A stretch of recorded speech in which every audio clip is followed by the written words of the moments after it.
Okay, so I thought we should redo it, but divide it into two topics. One being, how do we fix the problem at a collective level? Like, how do we have a functional sexual market in modernity? Yeah. That's one problem. And then the other one being, as an individual, what should you do? So, what should a young man or a young woman do in the modern reality, like facing the reality of the modern sexual market? And which one would you prefer starting with? Well, I thought we should start with the first one I mentioned, the collective problem of how can we fix it? Or how can we, engineer society so that we don't have this problem without going back to the Dark Ages or, going back to scarcity? So first of all, do you have any thoughts on that problem, or do you want to define the problem? Well, the problem can be defined in the sense that ever since we had birth control, for example, uh, we have come into a situation where our natural instincts, and it's not just birth control, but modernity itself. We are in such a situation that men and women's natural instincts drift them apart instead of creating functional units that are good at reproducing, such as the family unit. Instead of creating a family unit, men and women have nowadays instincts that get in the way, such as, for example, women's. If we start with women, women's tendency to sometimes put their willingness to achieve power before their willingness to create to have children and create a family. So you see this tendency among some women to focus on a career and not think about children, as if the children would come along any day, but they don't, since they are using birth control, and so they end up many of them end up old and without children, and do not understand why they have come into that situation. You want to add something? Yeah, I guess at a high level, it's a mismatch between our desires, our Yes. psychology, and modernity. And there are a couple of aspects of modernity that we're not adapted to. Well, there are many, but there are two major categories, maybe three major categories actually. One is abundance, that survival is almost guaranteed, and we evolved in a world where survival was not guaranteed and where life was a struggle to exist. So our desires are mostly geared to deal with the struggle to exist, and when you put us into an environment in which survival is almost guaranteed, we kind of flail around and we don't know what to do. So that's one problem. And that especially applies to women seeking power and rejecting men as, appearing to be unattractive in this environment, because women can get their needs met, their survival needs met by the state and the market with relatively little effort.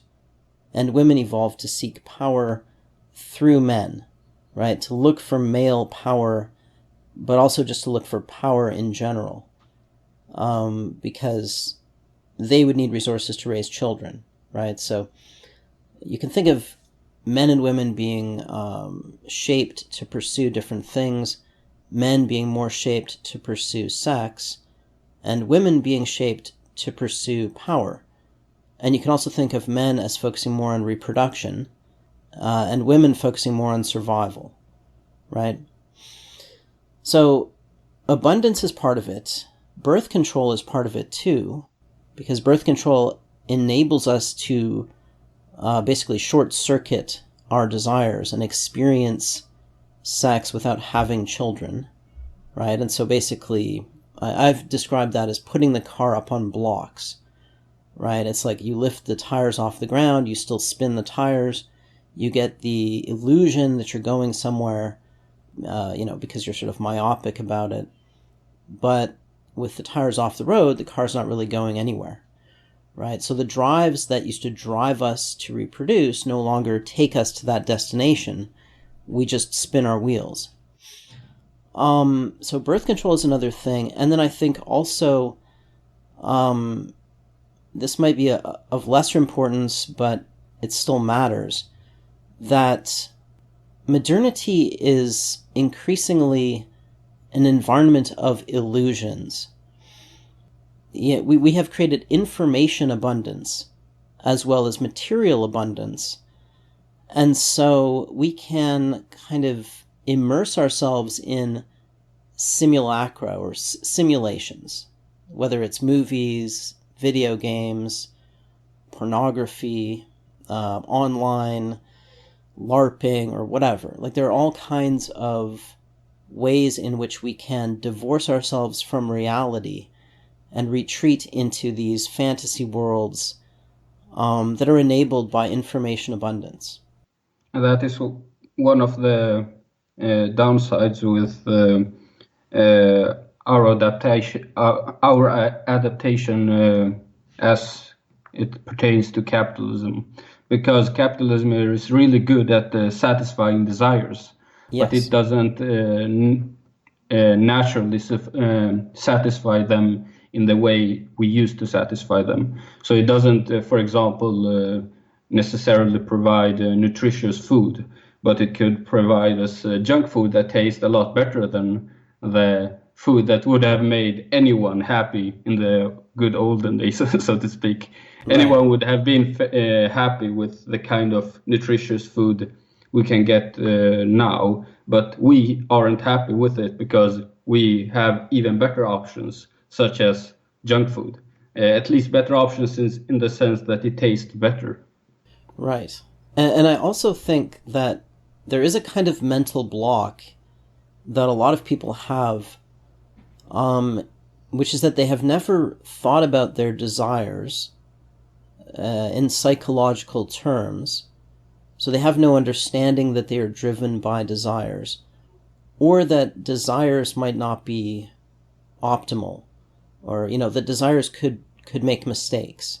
There's this tacit assumption that your desires are normative, because in a sense they are they're what drive you. So we tend to take our desires as ultimately normative, which makes it which means that we don't tend to criticize our desires, right? We tend to look out in the world for problems and evaluate them with respect to our desires, and always try to get what we desire, rather than taking this step back, theorizing about our desires and saying, okay, maybe satisfying this desire in this way is not good, right? We don't have a higher, other than morality, I guess, we don't have this a higher normative standard by which we evaluate desires. So there is this hedonistic assumption built into the modern worldview, which is that our desires are just normative. So, basically, if you give people what they want, that's going to be good. That's a good outcome. And we have pursued that quite a ways, right? We have, with capitalism, we generate artifacts that we find pleasing. But, we have to stop and think, okay, just because this feels good, is it good in some other sense? We need, I guess what I'm trying to say is, we need a more explicit and rational theory of value to supplement our emotions in this environment. Yeah, but the betting on the average person coming to that point is a losing bet, I would say. Oh yeah, certainly. No. It has to be something which is more like what religion did in the past. Saying you should temper your you should temper your desires in the moment because there is this afterlife, and also we'll tell you, well, there was this guiding hand, and we have thrown away a lot of that traditional restraint, that was preached by religion. And instead, we are bombarded with messages telling us to, or focusing us on immediate gratification. Yeah, right? yes, you hear it in everyday common conversations when people say the most important thing is that you are happy. Right. Which is meant in the hedonistic sense that as long as you get some self-gratification, some ego boost, some shorter-term pleasure or something in that sense. As long as you get something out of it, it's good by definition. So I think you're perfectly correct when you say that a lot of people define good as anything that actually makes them happy. And then they try to describe the world as something that is supposed to make them happy, instead of having an engineering perspective where you just start with understanding reality as it is to begin with before you start tinkering with it. Right. Which people don't do. People start with what they want before they even know anything about the world. Well, yeah, but there are two sides to it. So there's that hedonistic value system, and then there's also this blind spot that we have to problems that are caused by our desires, or problems that exist within our brains. Like we tend not to see ourselves as the problem, but we always see the world as the problem, right? Yeah, but that refers to what I was saying, that we start with wanting things before we even understand how the world works. We have desires before we have a good mind to reason about our desires. Yes. Okay, so that's the bigger perspective, right? We have problems that are caused by the mismatch of our brains to the environment that we created to please our desires. And anyway, I was just pointing out that seems paradoxical to a lot of people, but that is the source of the problem. That when we create an environment to satisfy our desires, instead of making us happy, it actually tends to make us less adapted to the environment, because our desires evolve to push against resistance. So one of the counterintuitive things that I'm going to propose is that we have to add artificial kinds of resistance. We're going to have to create artificial problems to solve, or nature will take us back to the real problems like starvation and disease and war. So if we want to have a world without that, we're going to have to give ourselves, we're going to have to place restraints on our behavior consciously that make certain things more difficult. And that's counterintuitive, right? Because we tend to think everything should get easier, everything should be, should satisfy our desires more. Well, at least among everyday people, because at least when I was in school, there were some people that like the challenge of hitting their intelligence against difficult problems, and they saw some satisfaction in just the challenge of it. So there are a few people who understand that it's important to challenge yourself in some sense, even if you don't really have anything to show for it directly in that situation. But most people aren't like that. Most people just want the easiest way in that specific situation. Yeah, well, even in those cases where people take on a challenge, such as, excuse me, hold on a sec. Such as a difficult math problem, let's say. Yeah, such as a difficult math problem, or running a marathon, or being a bodybuilder, or whatever. The motivation is often status seeking, right? So I've talked about how when basic desires are satisfied, our brains then shift into focusing on basically social and sexual desires. So somebody who spends a lot of time in the gym or spends a lot of time struggling with math problems might be largely motivated by the desire for social status or sex as the ultimate driver of that behavior. It's very difficult for people to put obstacles in their own way, right? But our brains generate problems for us to solve. So you might say, yeah, I want to, publish a paper in a journal because then I'll get prestige, right? I'll be more famous or whatever, right?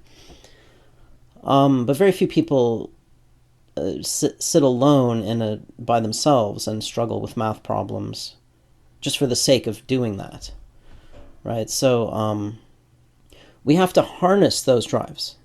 Yeah, they are quite rare, but you're talking to one of them. Well, no. There are some people who are more focused on things like, out of curiosity. There are other drives. Yes, but I agree. I'm talking about, in general, what drives people are those desires that are linked to survival and reproduction.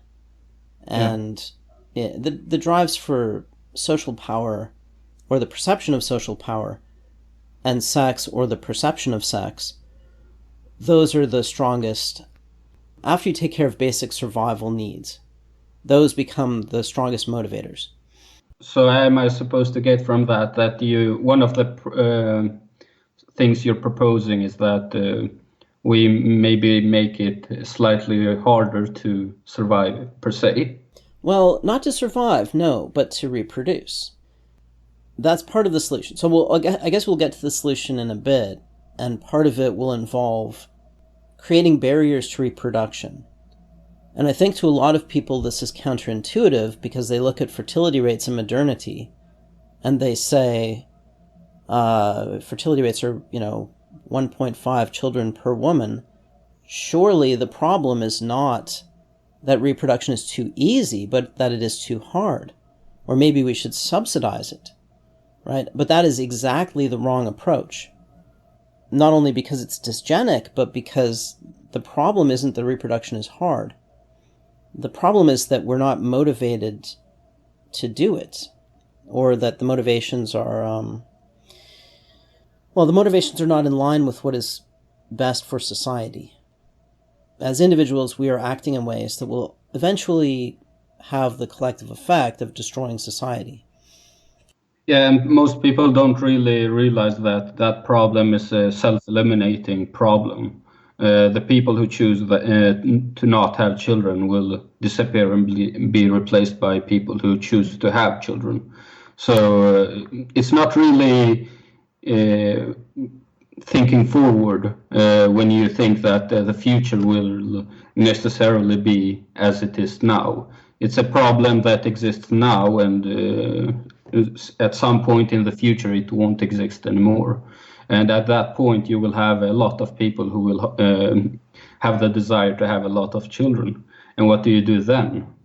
Right. And of course, if those people are not the people who generated abundance, or, generally speaking, if there's, which is the case right now, we have dysgenic reproduction, then you're going to go from abundance and low fertility to high fertility and starvation and disease and war. So you're going to go to you're going to go through this boom and bust cycle, which is not new, but people have a hard time seeing these bubbles when they're in them. There's always that narrative that this time it's different. This bubble is not like all the other bubbles in the past. This is the real deal here. Anyway, so yeah, but I just want to say a few more things about the problem. Yeah, go ahead. So we have women pursuing power at the expense of reproduction, and we have men pursuing sex at the expense of reproduction. And in both cases, they're pursuing illusions. That's part of the problem. We have an inability to bring men and women together because women don't perceive value in men, because women can get what they need from the market and the state. And we also have dysgenic reproduction because we subsidize reproduction and we have abundance. So we have the luxury of subsidizing reproduction right now. We have low fertility in general and dysgenic fertility. And we have also immigration, population replacement, other things going on as well, like that. So that's the modern condition, right? That, I think, sums up the sexual dynamics of modernity, or the dystopian aspects of it. Did I miss anything there? No, I do think you've got the big picture correct. Yes. Okay, and we understand the causes of this, which is that our brains are adapted to the ancestral environment. They aren't adapted to modernity. Creating material wealth or creating the conditions that satisfy our desires is not necessarily good for us, and it can have side effects that eventually destroy us. So those are the big picture things. Yeah, I'll just add here that I think by us you mean that you're referring to humanity as a whole, because most of these problems aren't problems that we will see the end result of that in the next year or so, but these are problems in the longer run. So as when it pertains to humanity as a whole, and maybe decades in the future.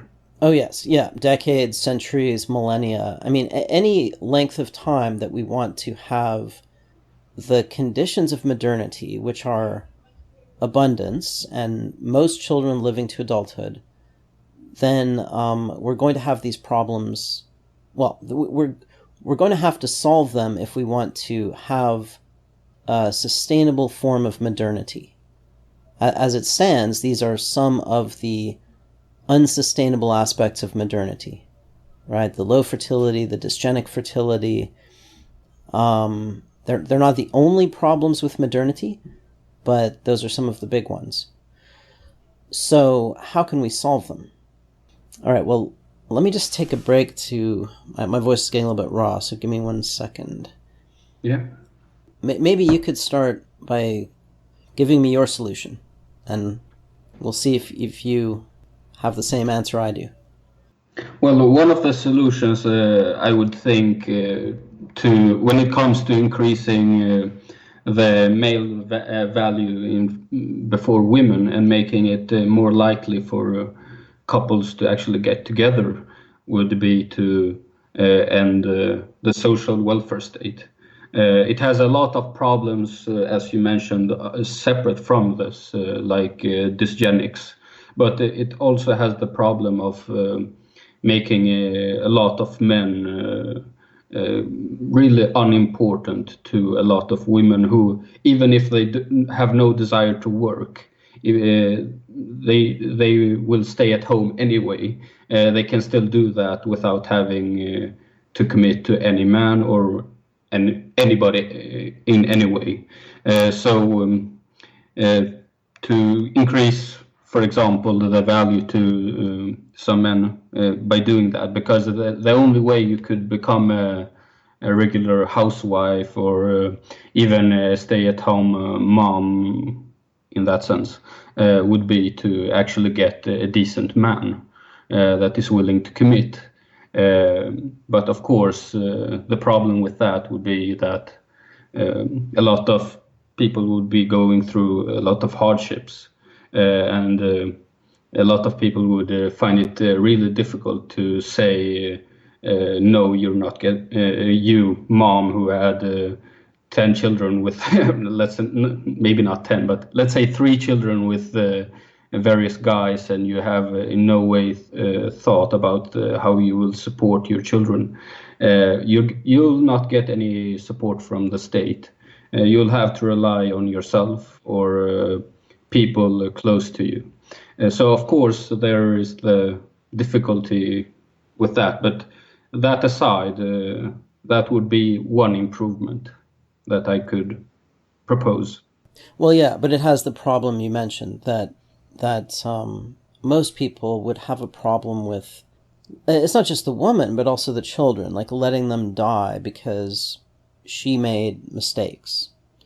And you'd have a hard time separating the people who deliberately did something irresponsible and the people to whom something happened, like, they were just, I don't know, they were caught up in a flood zone or something, and they lost their house, or the father dies, or whatever, right? Yeah, so charity is one of the problems, but if you get rid of charity, then we go back to a very harsh society. And also, for the absence of charity to have the effect of balancing the population, conditions would have to be so bad that, in the long run anyway, that about half of all children die from disease or starvation or something like that before they reach adulthood. Because, as we talked about, in the long run, fertility is going to increase because it's being selected for, right? So we can't assume that there will only be a small number of people doing this. In the long run, there will be, fertility will go up. And so to have modernity in the long run, if you took away charity, it would have to create conditions of scarcity. If you're going to regulate the population with scarcity, then it has to be bad. It has to be so bad that most people don't make it to adulthood, right? Yes. I'll just add at least the aspect where, the husband or the wife dies by accidents or some fluke or whatever. At least capitalism will be able to step in there probably and, for example, offer insurance that couples could get to, in case the husband for some reason would die and they were relying on him exclusively. So at least capitalism would be able to spread out the risk of that in the wider population. So from a societal perspective, it isn't as devastating. But the problem from an emotional and certainly from a political perspective still remains, that you would have a lot of women and children being on their own, and that wouldn't go very well from a political perspective. Even for us, I suspect, when it comes to an emotional perspective, I would have a very hard time seeing a bunch of starving children on the street. Yeah, especially if you're well fed, and that's the thing. It has to go back to, I mean, if you want the population to be regulated the way it was in the Middle Ages, we pretty much have to live the way we lived in the Middle Ages. So that's something I want to avoid. I mean, your point is valid that capital, we don't have to do everything through the state. Insurance covers some percentage of it, but anyway. I'm referring to, the kind of lifestyle, because some people would say, why would you rely on that lifestyle, instead of two parents working? And the point I'm making is that you don't really have to take a great amount of risk, because if you live in a wealthy and prosperous society, one of the features would be that you will have probably life insurance that will be available quite cheaply if the death rates aren't that high. Right. And you can get that, which means that you don't necessarily have to ponder that question, should both work, what happens if the breadwinner dies, and that aspect of it.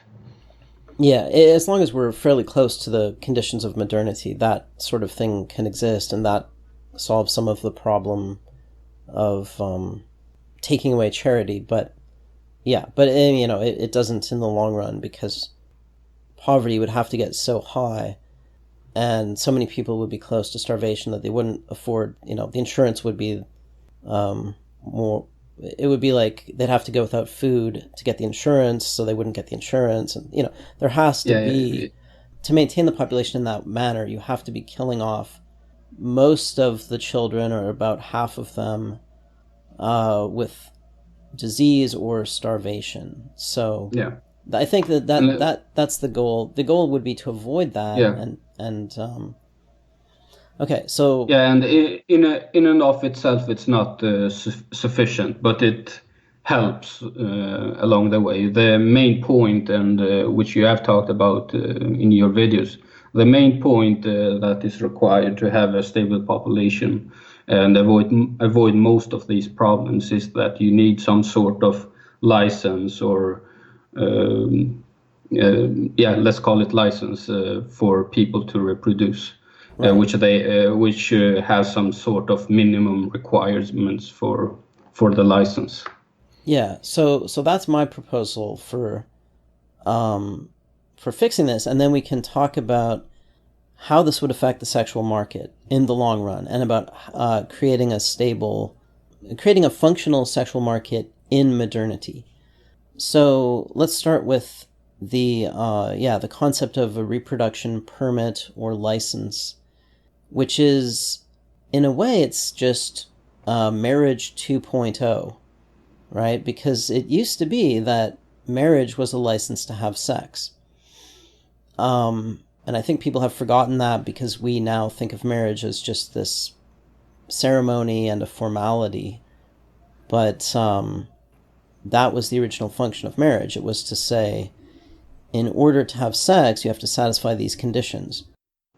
Well, it solved a lot. It solved a lot more problems than just that, but that is one of the main one. For example, it solved the issue that we have with consent and rape discussions nowadays that are ubiquitous everywhere. Yes. How do you solve the legal issue of when did somebody consent, and does yes mean yes in all situations, and what is too drunk to be, all that flimsy nonsense that is common discussions nowadays were easily solved with, for example, marriage. If you Yes. were married, that was the consent. If you weren't married, the presumption was that you didn't consent, and you would have to prove otherwise. Mm-hmm. Yeah, that's a very good point. It did solve that problem too. So we need to have a substitute for it. And but the problem with marriage as it stood before is that it wasn't an explicit thing, and the function was not explicit. And that's one of the reasons why we threw it away, because the knowledge was in this implicit form, right? It was a tradition that had worked in the past, and it was justified on religious grounds or moral grounds, not on grounds of pragmatism, right? So it was very easy to throw it away when we had the luxury of doing that, and the pragmatic effects were delayed. The costs of doing it were delayed. The apparent benefits were immediate, and the long-term benefits weren't understood. So it was not stable once we got past traditional religion. Traditional marriage was pretty much doomed. Anyway, but it was worth just revisiting that point, like that it did kind of solve the problem in the past, although not completely. Because a lot of the problem in the past was solved, in quotes, by starvation and disease, right? I mean, people would still get married and have, 8 kids, but half of them would die. Okay, so the license to reproduce is my proposal, and in order to qualify for that license to have a child, you would have to have a certain level of income. So you'd have to have enough income to support the child at the level that our society has deemed sufficient for having a child.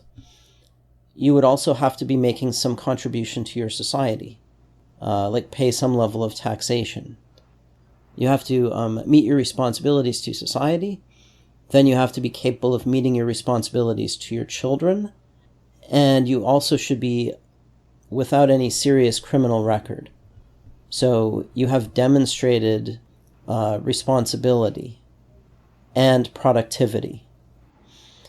And what this would do is it would limit fertility, right? It would bound it. People couldn't have more children then can be supported comfortably. So it would pretty much guarantee prosperity, assuming we could maintain some level of economic production. Then tying reproduction to economic production would guarantee prosperity.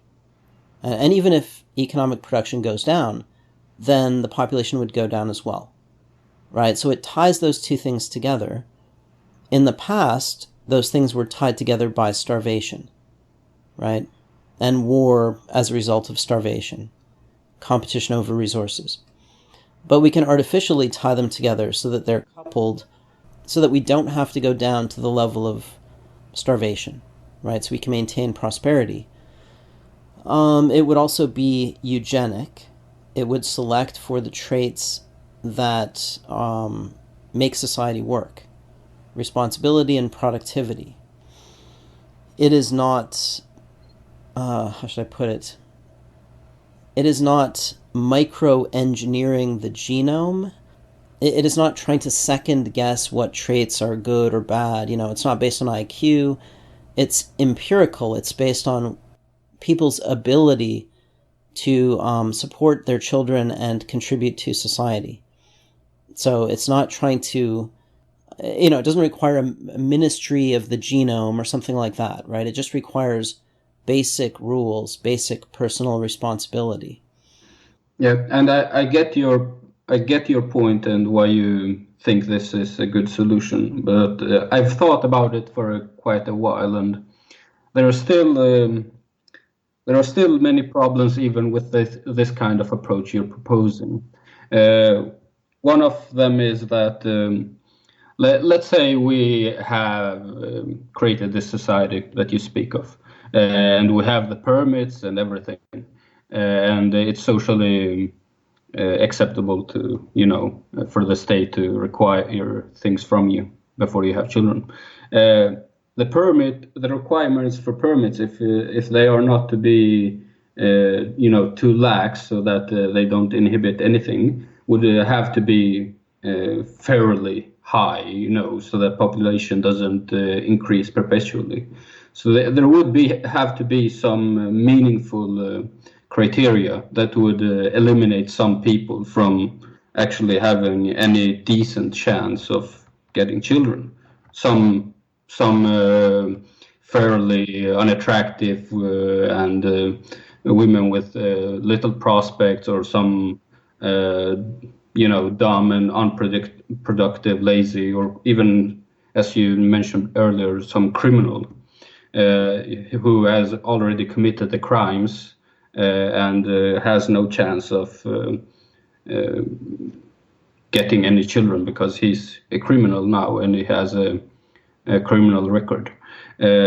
What would these people do? What I see, if we are in the future and we have already adapted to this kind of living standards, is it would be very likely for these people to still have the desire to have children, even though they can't really have any ability to achieve it. So what would these people most likely do? The kind of people that have few to no prospects. And what I would think they would do is that they would try to cheat the system, in various ways. Like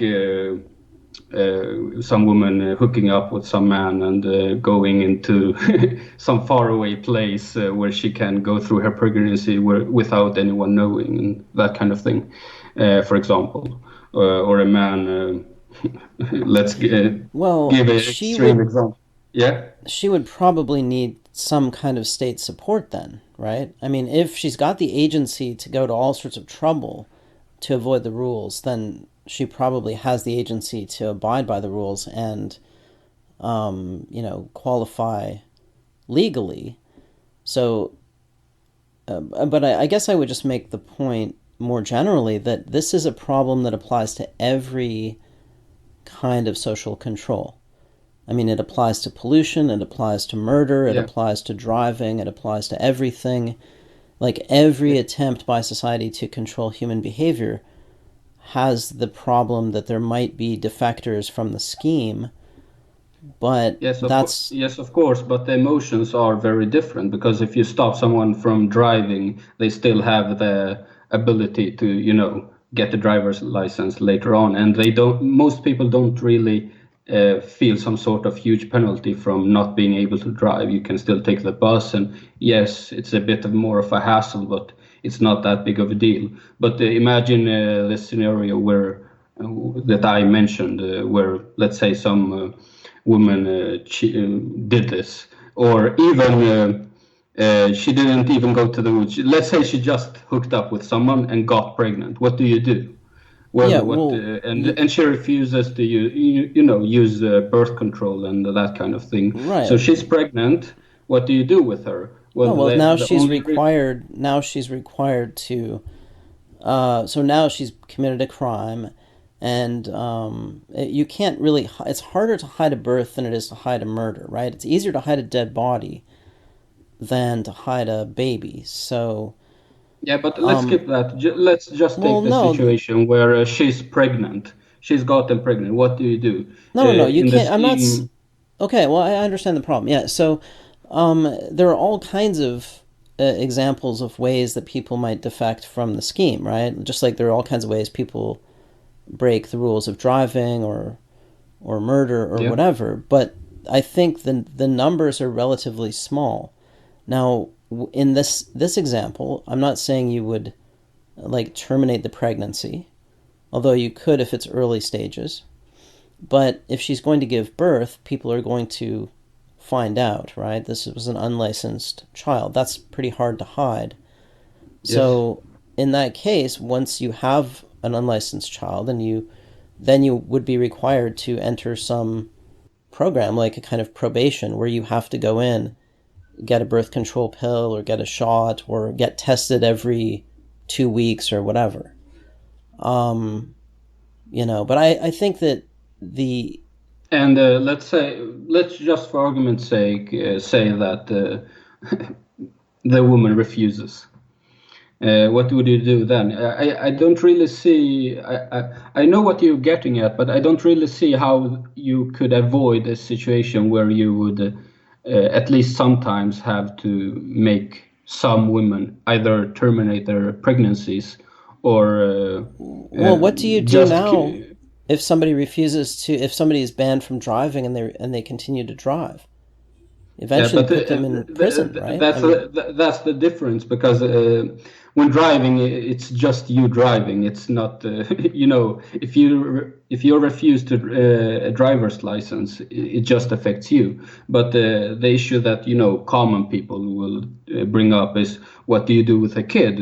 You have a kid, you have a pregnant woman. Even if she's guilty, are you just supposed to terminate the kid or well, no, no, the no. fetus or get rid of the child if she, abandons Well, if him. she That kind. doesn't, well, so I described the example, right? You put them in probation or whatever, and they have to show up, and if they don't do that, well, then the next step is they have to go into prison, some kind of prison.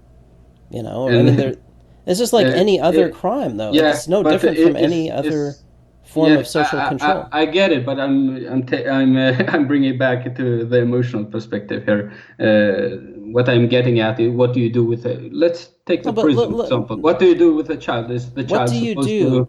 Okay, live let's in say no, no, hold prison? on. Let's say a woman today kills somebody.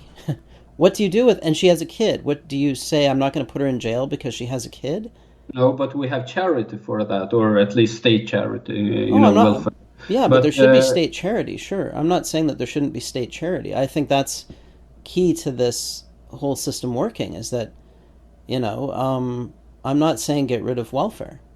I mean, I think the state stepping in to help out people who are on hard times is fine, as long as you take away the harmful effects of that on society. it would still be dysgenic to that extent, at least to some extent, because some women who wouldn't actually be able to get the permit in any fair way or any legal way would be some drug addicted mom that just spends her days doing drugs and she hooks up with someone and she won't pass any kind of system. She will land in Well, prison and no. rot there. Her child, whether it's a son or a daughter doesn't matter, but her child will still be able to get into society and be supported. And so there is still maybe not a huge dysgenic effect, but there would still be some dysgenic effects since you Well, would be but this applies supporting. to, yeah, I mean, dysgenics and eugenics, like selection and evolution, are not 100% things, right? They're just pressures.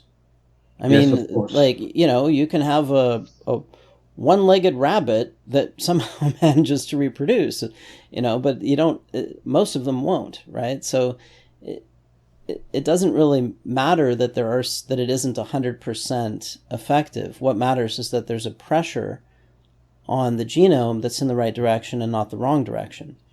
Currently, it's in exactly the wrong direction. We can remedy that, and I think we can remedy it in such a way that we reverse the selective pressure so that it's eugenic and not dysgenic. But it will have all of the problems of any social control scheme, that there will be cheaters, defectors, rule breakers, and there has to be an enforcement mechanism. But on the other hand, it is no more difficult than regulate. In fact, it's much less difficult than regulating driving, and it's much less difficult to find defectors than it is to find murderers. Like, it's actually really hard to prosecute people for murder, right? And murder is a pretty natural impulse for people. And You yet, and you laws don't. against murder are, well, hold on. And Yeah. yet, laws against murder are actually very effective, right? So, if a law against murder can be effective, then this can definitely be effective. Yes, but let's take into consideration that in the future we are talking about people that may very well have the explicit goal of Sure. reproduction, not the implicit goal that we have through sex, but the explicit goal of reproduction, where they will actually set out, some of them, to Mm-hmm. have children, and I can at least see or imagine quite a lot of situations where some of these people will get together or live in, faraway places, or what kind, various scenarios where they will not only cheat the system, so to speak, but cheat it effectively. And what do you do Well, then? they Then can't grow to a very large number without state support if they aren't capable of providing for their children. yeah, but And you propose the state support sure, but that to that get your charity, you have to go into the office and you have to get tested, right, or something like that. Like, if you have a child and no, you need this money to support your child, again, it's very hard to hide a child. yeah, but not in the scenario where you propose, because in that scenario, at least some of the selective pressure would be towards parents that just have as many children as possible, but do not take care of them. They just dump them to the state. And Yes, but if you have, so you would have the kind of sociopathic child rearing, where at least some people would just have children and then know that they don't have to provide for them because there is a safety net that will provide for them. So well, just have you're the kids somehow, doesn't really matter how, just have them bypass the system. And when the child is born and needs money, you can just dump them to the state. no, because first of all, the selective pressure for that would not exist in the system because you can't do that, right? If you Why have would you? if you Why have would? one child and you do that, then now you're on probation. You can't get your welfare check without going into the office and getting tested and all that stuff. And if Okay, you and do it and again, you're in prison or something, right? So you can't. There is no selective pressure to have these psychopathic people, having 10 kids because they can't. There's no way to do that and have the state fund it. well, we're not talking about 10 kids to begin with. We're Well, talking about maintaining a stable population, which will necessarily imply that a lot of people will just have one or two children. whilst of course some will have a lot of them, but some of them will have none. So Right, you don't really have to have to cheat this scheme with 100 children. If you can do this with two, when you don't really have any prospects, because as you well, know, if you do it with two, hold on. If you do it with two, your genes aren't going up in frequency, right? And it's not even going to be easy to do it with two. It's not even going to be easy to do it with one, for most people. But you know, I think what you're describing is just that no form of social control can be 100% effective. at But least I mean, not what? without. Hold on, just At hold on, least, hold on, hold on, yeah, hold on. Okay, yeah. let's take an example of rape. Right? People have a desire for sex, right? And people do commit rape, but laws against rape are pretty effective. You know, there's not raping going on all over the place, right? Yes. And this is just the same kind of thing. In fact, it's much easier to prove that somebody has had a child than it is to prove that somebody raped somebody else. So, I mean, I don't see that as a problem at all. It's really easy to enforce this scheme because it's really hard to cheat. It's really hard to get away with cheating. And it's also really easy to... But it doesn't really matter if it's somewhat hard to cheat, because these people who will live in the future will actually set out to cheat the system, because they will have the explicit desire to have children. Well, how will they... It's not an implicit thing like now. Instead of using some of these people, instead of using their ingenuity to, create something, invent something, they will actually try to create this a system or a way of cheating this Well, how cheating how the is scheme. that going to evolve? Well, if you could succeed in cheating, you mentioned two, but if you could succeed in having three children, then it would be selected four in a population that is maintaining Well, itself. I can't imagine a way of doing that, but I mean, I've described a method that's pretty effective. If you needed to get more draconian, you could, right? If this was a huge problem, Yeah, but then you could that's require the, just hold on. You yeah. could require everybody to come in every month and, you know, get a blood test or something. But that That, seems that's the I think point we're that I was getting at. I don't think really you can enforce this on humans in at least the well, government let me finish without the point. becoming No. totalitarian, at least a No. I bit. think that's false. I mean, that's like some sort of absolute worst case scenario. And if that's the case, then we're just doomed. I mean, if that were the case though, there would be no way of enforcing the laws against murder, rape, there'd be no way of enforcing driving regulations or anything else.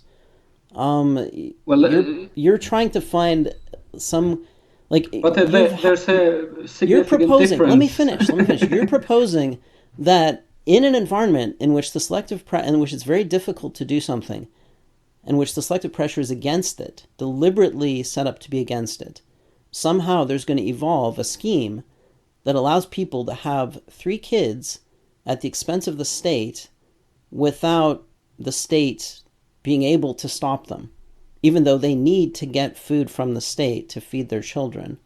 And even though it's really easy for the state to see that you have a kid, I don't even understand how that's possible. It's really easy to stop.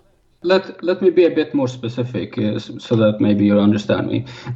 As you know, we both know, there's populations, even subpopulations, vary tremendously with very straight. So there are, in any given society, there will be some groups, whether they are defined by their race or ethnicity or whatever, that will have fairly low chances of getting to that high bar. I could mention some, but I don't want to get Sure. don't want to get flagged by YouTube. So let's keep it at that. But let's say there are some populations that, on average, have very dysgenic traits, meaning that they are not very likely to get this permit. Well, I don't think there's any major population that has I that don't at a I high don't mean level. that they have a zero chance. I just mean that they have a less than average chance. Y- Uh, because people vary, intelligence varies, Yeah, productivity varies, etc. So there will be some populations that have a fairly low chance, not zero, not even close to zero, but less than average.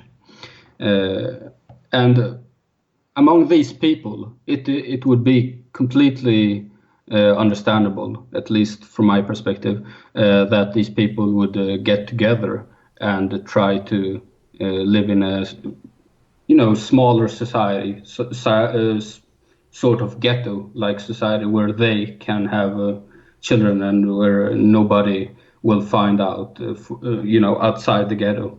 where do they get their food from? And what prevents that from becoming a little Malthusian nightmare of war, disease, and famine? Well, it doesn't, but it destroys the system as a whole because No. until that system collapses, they can increase their population, and once it does collapse, you will have tons of children. No, you're talking about some little pocket, some little ghetto. So let's say they breed out of control. They have lots of kids. The Mm. kids and then all of a sudden all these people fled into the system, Yeah, which again is probably not going to happen because it would take a very long time to it'd be pretty hard to hide that kind of thing, right? I don't mean you hide it in the sense that nobody ever knows it, but the people that live in that ghetto, they can know it and still fairly keep it to themselves. But I don't think you can keep that kind of thing to hidden from the larger society. Not in the long run, but you don't need the long run. You can have Okay, so let's just say that happens. Let's say that happens. Okay, fine. And so let's say you have 1 million people in this ghetto, and all of a sudden you got 1 million kids, and they come into the system. Okay, so they require charity, right? yeah, So then what that means is that the overall burden on the society goes up, right? And yes. the taxation level goes up, right? And so the amount of children that people can afford goes down. And so once those children come into the society, it's going to be harder for them to qualify to have children. And so the pressure, as soon as they come into the scheme, the selective pressure on them is strong. So you can bring anyone into the scheme, and as long as the scheme is functional, it'll prevent them from having kids if they can't afford to have kids, given the current economic conditions. Yeah, but these children will very likely inherit the traits that Yes, the of course. parents have, because that's how genes work. So what would prohibit these children once they've grown up enough, whatever that age would be, or whatever the criteria would be? What would prevent these children from returning to this kind of ghetto-like situation and recreating them? Well, because this you can't have it both ways, right? I mean, if you can't have them be supported by the state and the state be aware of the problem and them being entering the scheme, and at the same time have them being excluded from it.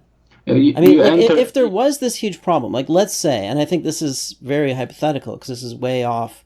Like right now, we're in full blown give Yeah, everybody a welfare check mode, and you're I talking about. agree. I But I mean, agree. if It's we a ever got to that hypothetical. point, if we ever got to this point, well, like I said, if you really, if it was a problem, you could get more draconian. But I think that that would be a very limited thing, right? And even then, draconian simply means you have to go to an office once a month or something. So it's like, I mean, I just don't see the problem. The things we do to control human behavior, like even income tax, is incredibly complicated, and they're full of cheating and defection and stuff. This is way less complicated and way harder to cheat than most of the things we do to control human behavior. So, I mean, I just don't think it's a problem. And if it's a problem, it But applies to everything about society. I mean, you could make the same argument about you just can't have taxes because people could cheat on taxes, and then, you know, it, once they cheat on taxes, the government can't afford to enforce them. And Well, it's different in the sense that there is no reason why cheating on your taxes would be selected against because the punishment is so harsh. In the same way, there is no selective pressure for driving without a license, because usually it's you're better off getting the license than trying to cheat the system. My point is that if you look at the world as it is now, we have a system where a lot of irresponsible people are being subsidized by responsible people. Mm-hmm. You would agree, right? Yeah, of course. Yeah, and in this society, I can at least imagine, I'm not really sure if this would happen, but I can at least imagine a lot of people getting together to create these kinds of societies. For example, where they have an internal system where they subsidize responsible people and are even maybe good at keeping the system going, whether it is by by ignoring the government and letting them know once it's too late, or even fighting against the government itself. We have that kind of system right now on a worldwide global perspective. And I don't see why that couldn't happen on a microcosm in a repeated sequence, so to speak. People just creating these ghettos or whatever you would call them, where they subsidize irresponsible people and are good at doing that. And then once that ghetto no longer works as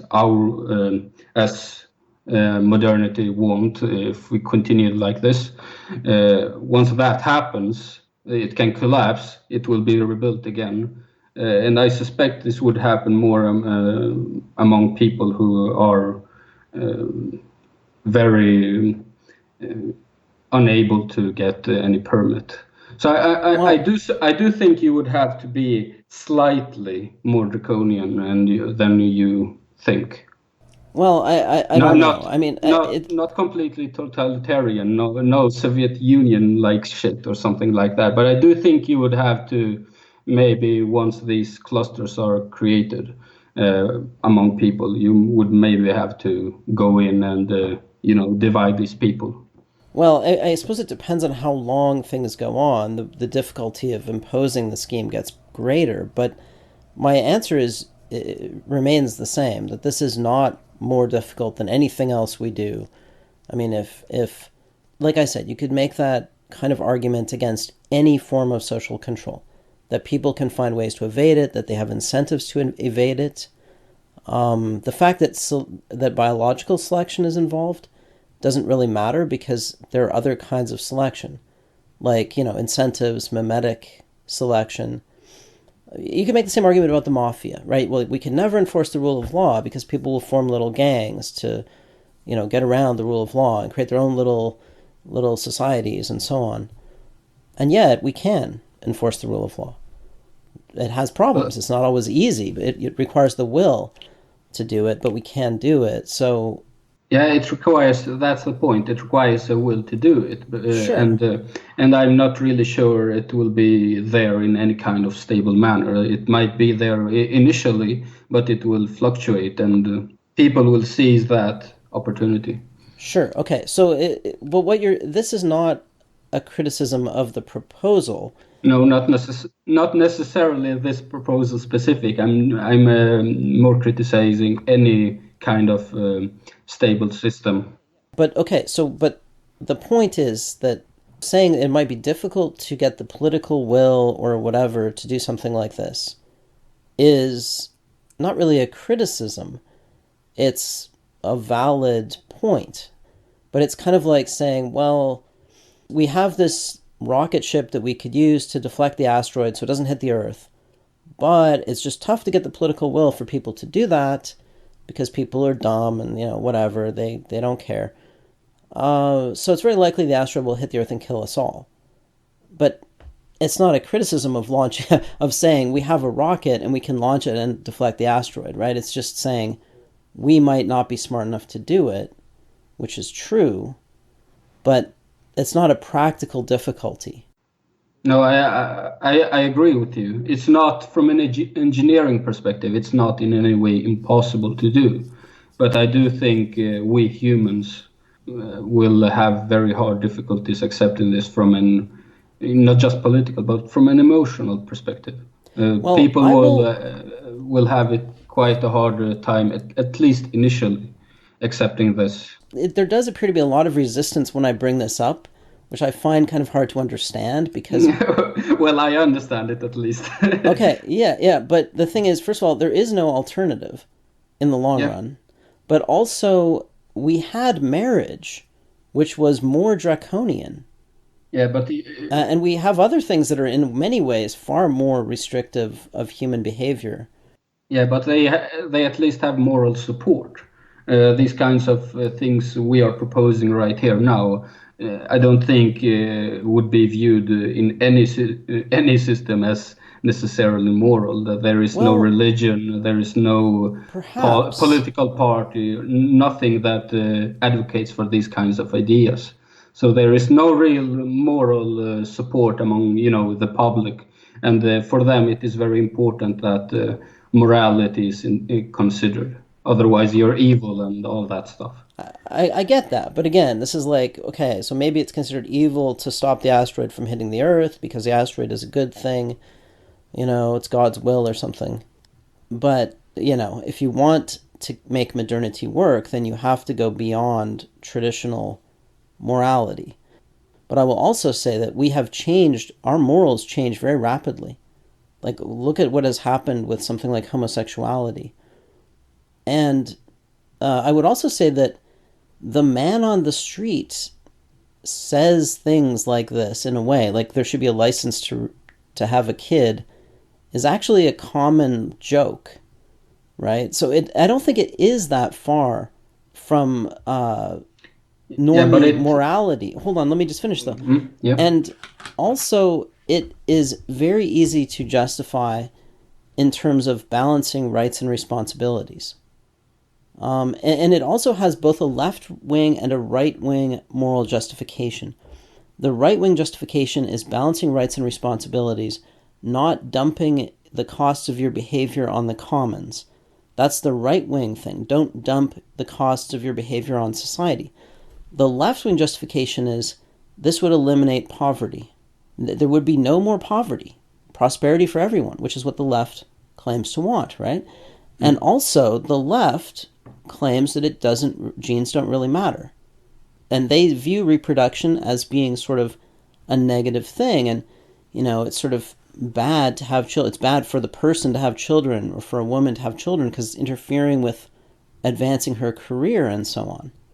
And leftist organizations go into Africa and promote women's rights and girls going to school and all that stuff, which has the effect of lowering reproduction, and they view that as something positive. And again, you can also justify it in terms of environmentalism. So I actually think you can make the moral argument for it, and what you have to get around are some of the reflexive reactions towards like population control on the right and eugenics on the left. But the reverse of that is you can make an argument to both sides and say, look, both of you actually agree with this.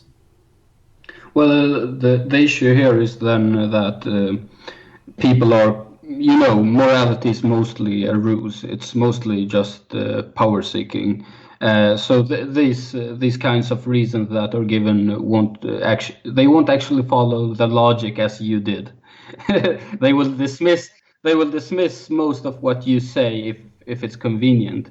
But most people are short-term optimizers. So you can make this argument, but the most difficult argument to make to the average person is to say to them, we have to impose some difficult choices. We have to make difficult choices now so that we don't have problems in the future.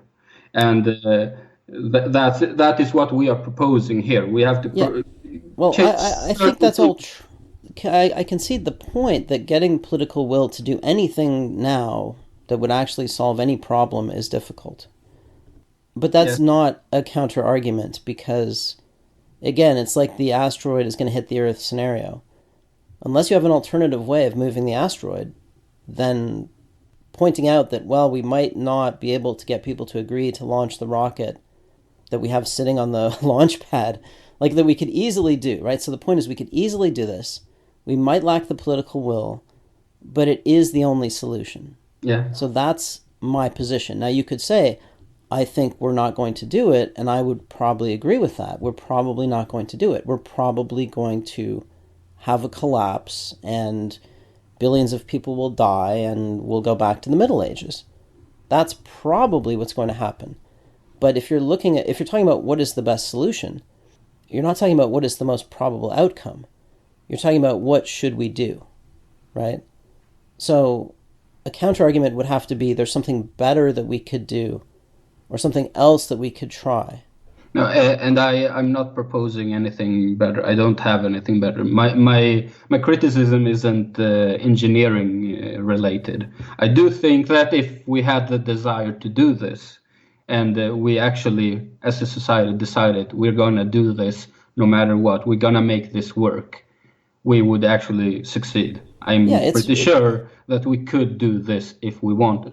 My issue is that even if we got enough political will, let's say 55% of the population, so we could actually get this into the political realm and, create a system. I'm pretty sure that the remaining, those people who would not agree, would be so large that they would be quite good at undermining the system in various ways. So the issue that I'm bringing forth here is that I do think we would have to have a really major support for this. And I don't really see how that would happen. So my criticism is mostly related to, how do you convince the average Joe and Jane or whatever to actually do this when they don't understand these issues to begin with. They don't understand the evolutionary problems. They don't understand the dysgenics. They don't understand any of this. And they are very reluctant to even hear you out if you bring this forward. So right. my issue is, short term, related on political and emotional and even social level. I certainly understand the problem, but the thing is, it's not a criticism, it's just a problem. Yeah. It's just like... I agree with you, and I have no real criticism. My point was that we could do what you proposed if we decided to do it. It's not a criticism. What I'm saying is that I don't see it happening. No, I agree. But, we're talking about how could we do it, right? So prediction is a different thing. It's not likely that we will do it, but there are ways of getting there that are, incremental. Like first requiring people on welfare to be on birth control, that kind of thing. But yeah, we're a ways away from doing it right now. I will say, however, that if we don't do it, the Chinese will. And they don't care. They're going to do it. So I think actually the Chinese are pretty much guaranteed to do this. Because they're not stupid and they don't have our hang-ups. And they're already, they've already done something far more draconian, but it was inspired by kind of communist ideals, right? The one-child policy. But they've already demonstrated that you can have, you can put these schemes into effect, and even in the chaos of post-revolutionary China, right, with their very low GDP and all that stuff. So the Chinese now are smarter. They understand eugenics. They understand people are different. They understand the problems that we have encountered. And they don't have our moral hang-ups. So I actually think it's pretty much guaranteed the Chinese will do this. So it's probably that we are going to destroy our civilization and they will inherit the earth. Well, in regards to the Chinese, they have always, at least in recent times, have a rapidly increasing population. So they have never actually shown themselves to be willing to enforce even the one-child policy or any set of rules. No. They have below replacement fertility. They have far below replacement fertility right now. They did enforce the one-child policy. Why did the population increase then as much as it has in recent times? I'm not just It speaking the it last 5 years or it anything. hasn't increased that much. I mean, it has leveled off considerably. I'll just look it up right now. Hold on. Yeah. No, they're. I mean, Japan's has gone into decline. Yeah, their population since 1990 has grown by only about. It's gone. So in 1990 it was 1.135 billion, and today it's about 1.4 billion. And a lot of that growth was in. They had like exemptions for farming families. Again, it was based on communist principles, not really on valid, scientific understanding of reality. But their population has it's got a downward curve. Like it's basically stopped growing. For comparison's sake, India was 870 million in 1990, and now India is almost the same size as China.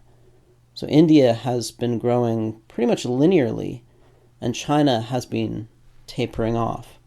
Okay, I wasn't really aware of that. I thought they had a rapidly increasing population still. No, no, no. Their population is growing quite slow. Well, it might not be growing at all at the moment. But again, a lot of that increases in the northern regions and stuff. And their production levels were really low, right? They were like their state was a mess when they instituted the one-child policy. But low fertility has allowed them to prosper. So they're positioned to take over, basically. Well, they have the more unique issue compared to, for example, Scandinavian countries where I live, with a lot of even state-supported corruption. So maybe you're right on the issue that they will actually try this and they will go this way. But I'm not really sure. I don't know, but I'm not sure if they will in any way succeed, even if they've tried. Yeah, it is difficult to control people, right? I mean, I'm not underestimating the challenges involved in controlling human beings, but that's a problem that applies to every aspect of society. It's not unique to this. It's like driving, it's like theft, it's like murder. Everything is hard to control. But of all of those things, actually, reproduction is one of the easier things to control because it's really hard to hide. Yeah, but humans are very, clever when it comes to these things, and these people that would live in the future. We're clever in both ways, though. We're clever at controlling ourselves too, right? That's how we created civilizations. So I mean, we're good at cheating, but we're also good at enforcing. It I goes both agree. ways. Yeah, I wasn't sure. My point was that I wasn't sure if they could cheat. My point was that maybe they could cheat the system so effectively that it would not be viable. But yeah, and that's true of any social system, right? I mean, you could cheat the United States tax system to such an extent that the government collapses. I mean, it's possible with anything, Mhm. but I think we have the ability as human beings to carry out social enforcement schemes Of course, if we had the will, if we but have the will. Exactly. It's yes, all about the will. If we recognize that this is something that is essential to our survival, that, if we don't launch the rocket, the asteroid's going to hit the Earth, we're all going to die, that's the key thing, right? It's to persuade first the intellectuals and then the masses that this is a good thing. but how would we even do that? Because we two talk here, and there are a few listeners presumably, and maybe a few other people who consider these ideas. But among the average population, among the common people I meet in the street or when I was working at school, among my colleagues, etc., these ideas are non-existent. I mean, it would be greatly exaggerating it all if I said that even 1% of the population even consider these ideas. Mm-hmm. Well, So, you start somewhere and you just keep trying. I mean, again, if the stakes are the future of civilization, so the stakes are high, the motivation to try and persuade people is there. And I also think, yeah, I mean, the Chinese are going to have no problem doing this sort of thing. I think they're already going in that direction. So I don't think, like, there is no problem of persuasion there. It's just like a minor problem of them figuring out that, okay, this is like, this is how things work. And they have a problem of political will too, of course. Anyway, look, I think we should set this whole issue aside, because I'm yes. not debating the question of whether it's difficult to get the political will. I fully agree. But that's not a criticism of the solution, because, that's a separate issue. Yes. Fine. Let's Okay, leave it at that. you're playing a very good devil's advocate, but I mean, I'm just trying to say, here's how we could hypothetically do it. Yeah. And I would be willing to do that personally. So don't think that I'm fundamentally disagreeing with you. I'm just saying that you and me and our listeners are quite unique people in that regard. Right. Yeah, no, it would require a big cultural shift. Okay, so let's set that aside, and maybe we could even talk about that at some other time. So the question is, though, would this solution work, and what would the effects be? So I wanted to talk about that a little bit. Okay, so one point I want to make is that this would fix the sexual market more or less by itself in two ways. One is that once you have this artificial barrier, this, you must demonstrate responsibility to have a kid, then having a child shifts from being low status, as it is today. It's kind of a low status thing. But once you put an obstacle in people's way, then it becomes higher status. So as far as tying this to our existing desires, people have that natural desire for social status, right? To be admired, accepted, and so on. So, and that's one of the points I wanted to make, that if you put barriers to if you subsidize reproduction, you make it low status, right? Yes. If you put barriers to reproduction, you make it high status. And now it becomes a signaling goal. And now walking around town with your 3 or 4 kids is giving people this psychological satisfaction. It becomes something that they will pursue because now it is a sign of success. And so, in a way, this would also shift norms. So you need to shift norms a bit in advance. Once the system is in place, it's self-perpetuating because high fertility becomes linked with status. In the long run, though, the people would most likely have about all of their children, however many they have, for the explicit reason to actually have children, not for that reason.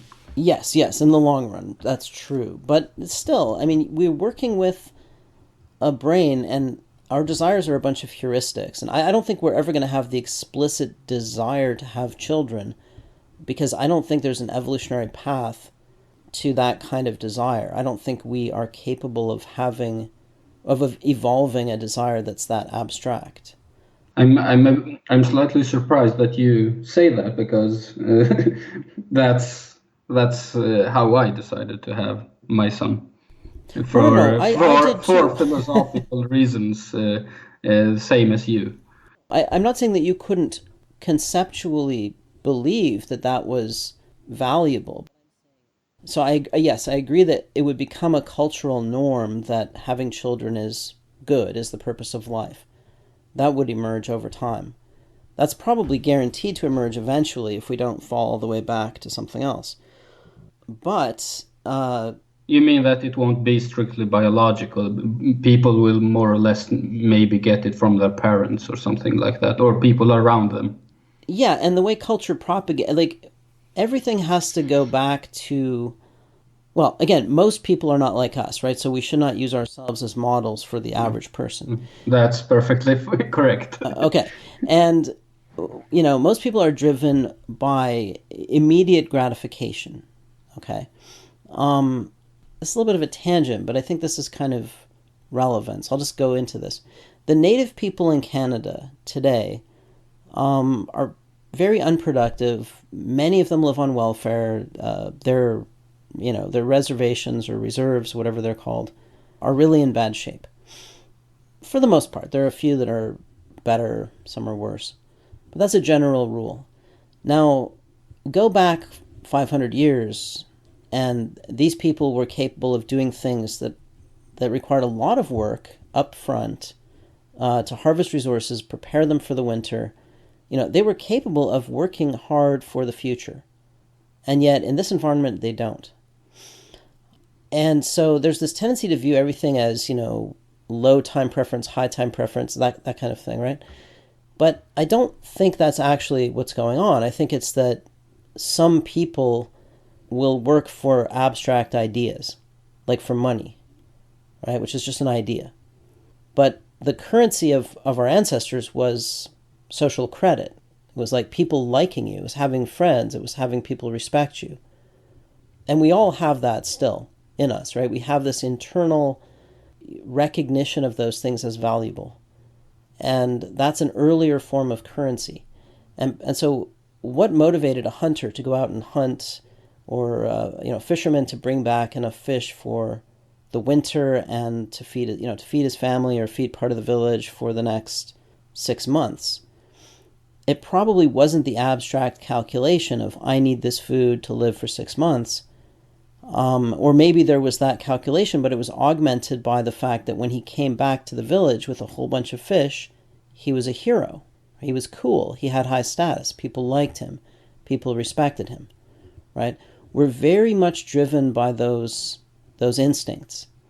And what made them preserve that food in your example? To some extent, it's, again, pride. Like, look, I've done a great job of preserving food for the winter. Like, it's something that in their culture emerged as a symbol of status. Like a lot of artistry. Like when people make tools, or if somebody makes a canoe or something. Yeah, to some extent it's because, okay, I need that canoe to go fishing. But to some extent it's to show off. Look how good I am at making a canoe. Right? That's why people decorate things, and, that's where art comes from to some extent. And those instincts are not going to just disappear, right? Even the desire for money, it's also about status to some extent. Like, oh, I've got so much money in the bank. Look at the amount of money I have. Well, ultimately, it's more about power. The power in the sense that you can get what you desire. Yes, but it's also about the perception of power. And perception of power is highly linked to things like status. We perceive social approval, respect, those things as power. Because for our ancestors, they were power. Right? So even if maybe in the very long run, our brains might biologically adapt to modernity in such a way that our desires are very different from the way they are today. That would take a long time. And it might be easier to use cultural adaptations to plug those ancestral desires into the new environment. I agree with you. I agree with you on that part. It would almost exclusively be cultural, the changes, at least initially. Yeah. And with time, there would be probably a lot of profound biological changes that we don't even realize now. Yeah, if you have enough time. But it would take a long time to evolve some fundamentally new desire. Like, I don't want to get into all the details and speculations about it. You don't think we have any desire for children in and of themselves? I don't mean a small, but none at all. Well, I think people like cute animals, cute little things, right? And so I think that there is this feeling that especially women have, snuggling a baby or a kitty cat or whatever. But we can make substitutes for children that are way easier to take care of, like little dogs with their faces squished in, like that you see everywhere today, right? Those are child substitutes, right? Proxies for children.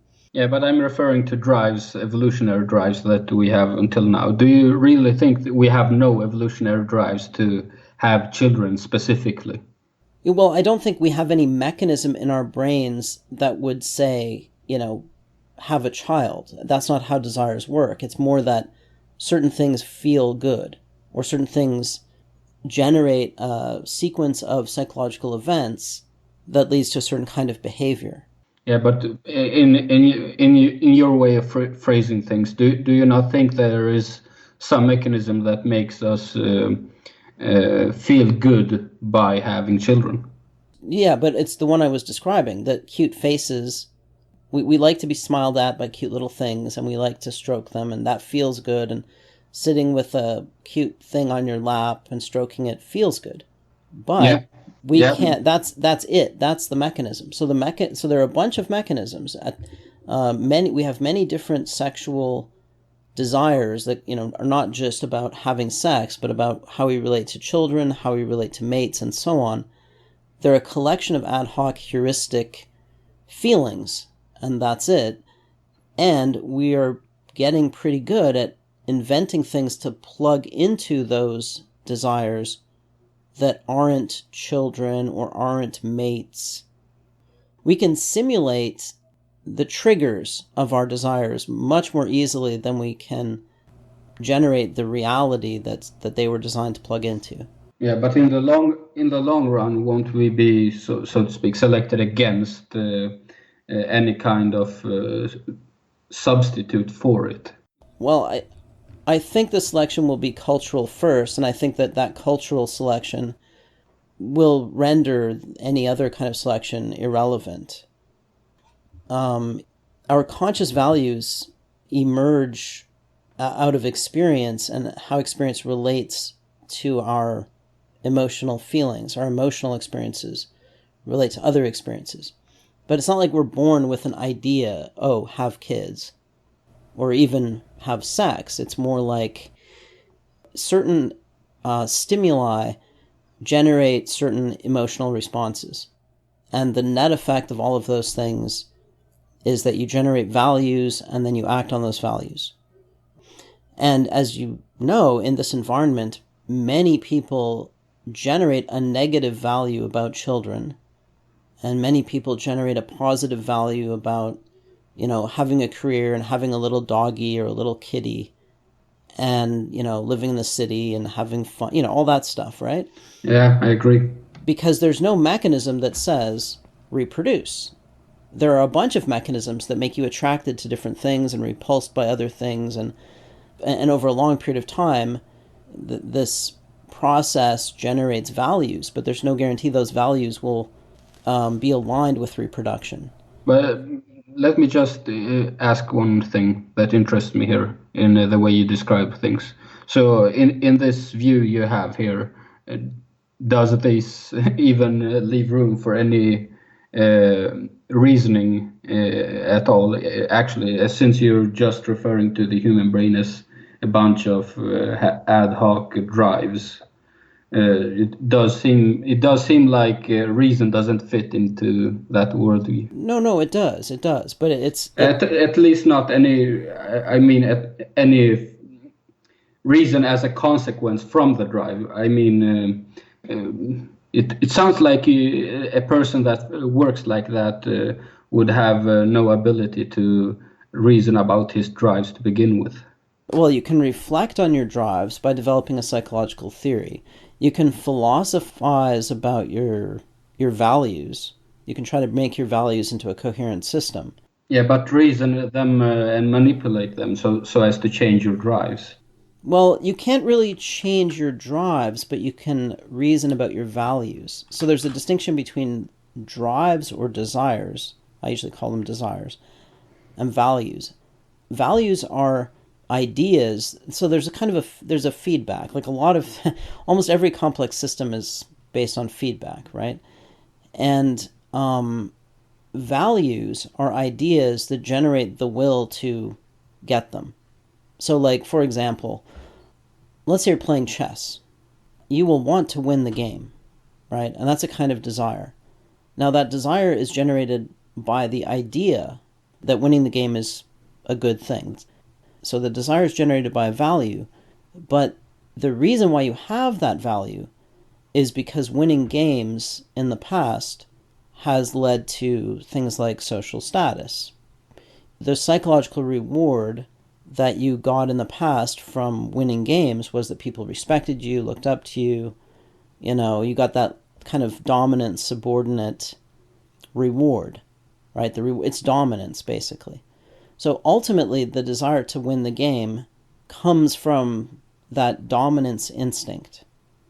But the value has emerged because of that instinct and from experience, so that when you play the game of chess, you consciously just want to win the game, right? You're just trying to win the game. So our brains, are you familiar with, I don't want to use the term neural networks because I don't want to confuse people into thinking that neural networks are like our brains. But you know about back propagation in neural networks, how they propagate the utility function back along the links? I'm not really familiar with the technology you're talking about, but I can imagine something biological that is akin to that I have learned in biology. Well, your brain has to attach value to things that are instrumental to a longer-term goal for you to act effectively, right? So a caveman making a spear has to value the spear itself. He can't in the moment of chipping the spearhead be calculating its value as a way of hunting mammoths, right? He has to have the value already, the idea that, a spearhead is good. So values emerge from experience, but ultimately the value of the spearhead goes back to hunger, right? That it can be used to kill a mammoth, and also to social status. Oh, look, I made a good spearhead. Those emotional rewards provide the grounding, the emotional ground of the value. But the value itself has emerged out of a lot of experience, and then it's the value itself that generates the desire to make the good spearhead. Okay, so that's like a very quick run through of the psychology of values and desires. It's like, yeah, I do get the gist of what you're saying. You mean more that we are thinking what we're going to do one step ahead, while maybe deeper inside, let's say unconsciously, we have a slightly longer perspective. Like let's hunt the deer or whatever it is. But to do that, our conscious minds are thinking, I need to get the spear first. It's that we have induced the value of a spearhead. It's not like your subconscious is saying, this will be good for hunting mammoths. It's just that you have induced that a spearhead is good. So our brains induce normative concepts. And once those normative concepts exist, they kind of generate the will to bring them into reality. But they're ultimately grounded in basic desires. That's what I'm saying, but it's kind of... If it doesn't make sense, we can just probably talk about it later. Because it's a kind of a bit off topic, so we can return to the topic at hand. Yeah. We don't have to fit everything into this discussion. Okay. All right. So I just want to get back to, where were we? The idea that if you put barriers to reproduction up instead of subsidizing it, like a lot of people think, we have low fertility, we should subsidize reproduction. And then, surprise, surprise, that has almost no effect. Why? Because people don't really want to have kids, and the reason they don't have kids is not that it's super difficult, although there are barriers. It's hard to buy a house or whatever. But the real reason is that they don't perceive it as being valuable. And part of the reason for that is that it's low status. So one of the effects of this would be to raise the status of parenting. Another part of it would be that women, to get the license, women would have to, you could say the woman would have to get the agreement of a man. So then this would be an incentive for women to seek relationships with men, It would balance the market, right? If you think about this license to reproduce not just as a contract between the individual and society, or a relationship between the individual and society, but also as a contract between a man and a woman, similar to marriage, the market for the contract is going to be much more balanced than the market for sex, right? So this is kind of like a substitute for marriage. And once people culturally, and possibly biologically, but mostly culturally evolve the norm that reproduction is good, not an unlimited good, but it's a status symbol, it's something we should strive toward as individuals, then for a woman to do that, she needs a man, and she needs a man's agreement. So that's another part of it I didn't mention, that you should require both the consent of both parties, and that both parties take responsibility for the child. And in that case, now this is not just a market, it's a state-individual relation, right? The state authorizes the individual to have the child, but then there's also a cooperative arrangement between man and woman that takes place in the market, right? There's a reproduction license market, which is basically you have to go out there and find somebody who wants to have a kid with you, right? And is willing to take the responsibility for it. It wouldn't force women to go back into the home. It's not something like that where you say you must have children or you must not have a career. But by placing first of all, by making it higher status to have kids, that's going to shift the behavior of women from pursuing careers as being higher status to pursuing children and family as being higher status. And the higher status thing is going to be, I have a man who can support my children so I can stay home, right? So it's not just that we meet the requirements, but we meet the requirements for supporting our children, and my husband does that. So I don't even have to do that. But it could also be that the woman is a professional or whatever. It's not like imposing sex roles on people, but it's creating the incentives for them to arrange themselves in a way that makes economic sense for raising children. So imposing this scheme, I think, would begin the process, it would be part of the process of shifting the cultural norms to a stable point.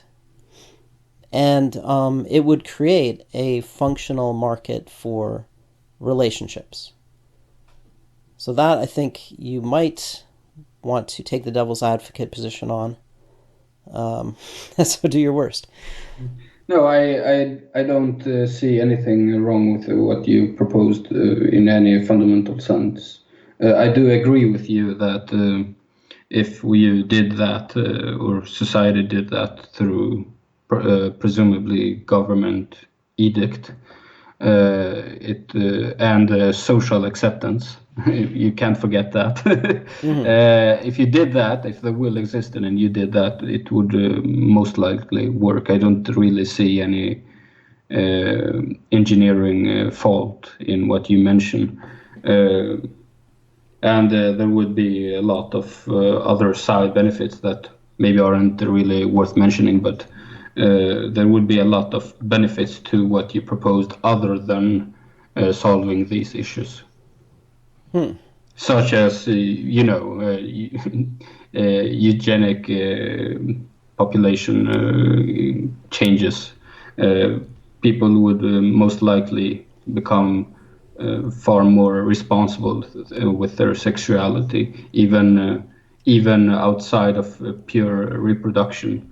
But since sex is a drive or a desire that we have for the ultimate goal of reproduction, if having a desire that is just unlimited, uncontrolled through any rational process in our brain, it would be quite dysfunctional in that society. So people who are able to control their sexuality would be selected for in that sense. Yeah, that's true. So but it would still allow people to pursue sex for hedonistic reasons or any reason. It Yeah, wouldn't. but I'm talking about in the responsible sense, where they use sex as an alternative to reproduction, where they inhibit their reproductive success in the long run by engaging in short-term pleasure seeking. Yeah, that would eventually fade away for the most part, I think. Yeah. But maybe not entirely, because I think the other thing that I wanted to bring up was that if we're going to maintain this condition of prosperity and relative freedom, then we are going to have to we will have to put artificial barriers in place that make life, or at least the creation of life, more difficult, right? But we will also have to some extent, get used to a life that is, I don't want to say just masturbation. It's not entirely masturbation, but we will have to, like, we will be living lives that are less directly tied to reproduction, right? Because we want to control the population at a point where we maintain prosperity. And what that means is that people have to find other things to do. Your labor in this proposed society would not just be about raising your children. So we also need some larger goals as collectives and as humanity. We need something else to do, right?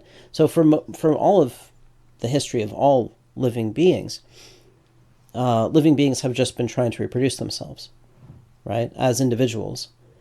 And societies were just a way of doing that, just a way of enabling that, right? Making individual labor more effective. But if we're going to really take control of ourselves and become a self-regulating species, then we have to find a destiny and a greater purpose for our species. Like colonizing the galaxy, or even just defending the biosphere. We have to develop collective values that can give us something else to believe in. Yeah, but those collective values, I don't see really how we could develop those as any fundamental values. Maybe, from a cultural perspective, where we would use that as a means to reproduction ultimately. But as you know, evolution is at the end point. It selects for everything that increases your fitness, and selects against anything that decreases your fitness. True, but when we become self-regulating, it's not like we become a superorganism exactly, but we do that does sort of tie our destinies together. And you can also think of maintaining the biosphere and colonizing space or something like that as a very long-term extension, rational extension of reproduction, right? It's like, protecting the biosphere means protecting your genes, right, in the long run. Now, we can't evolve a desire to protect the biosphere, right, because there's no way to select for it, because, if the biosphere gets destroyed, it gets destroyed. We have evolved the desire to survive. We might have evolved caring for our children, but that's as far as those desires go. But we need to develop kind of like a religion, a vision that extends our values and our rationality beyond just the task of reproducing, and does that on a collective level. That is kind of necessary to give people a sense of purpose that is not just tied to themselves, but is tied to this bigger thing, tied to the biosphere, tied to society. But I don't see how that would be any way functional, because any person in any such society that ignored all these things and put all his energy into maximizing his fitness, reproductive rate, presumably, but it could include things like taking care of your children, fitness in general.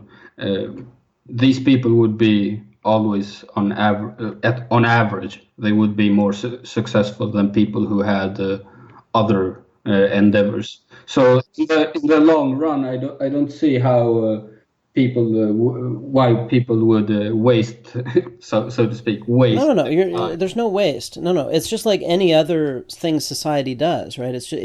The individual drives would be exactly as you say, but it's just like the way our society, like every individual is selfish, but then our society imposes laws that are for the benefit of the collective.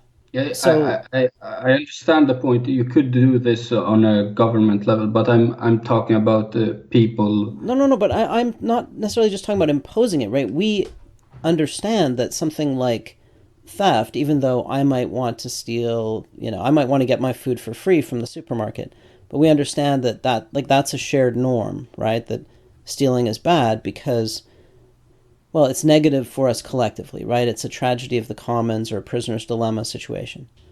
And it's the same kind of concept that we need to have a sense of collective destiny as well as individual reproductive destiny. Yeah, but doesn't that issues have the same problem with the tragedy of the commons, that the individuals that in that society that do this kind of thing would be selected against? But remember, we solve the tragedy of the commons every single day. That's what society does. It solves prisoners' dilemmas and tragedies of the commons.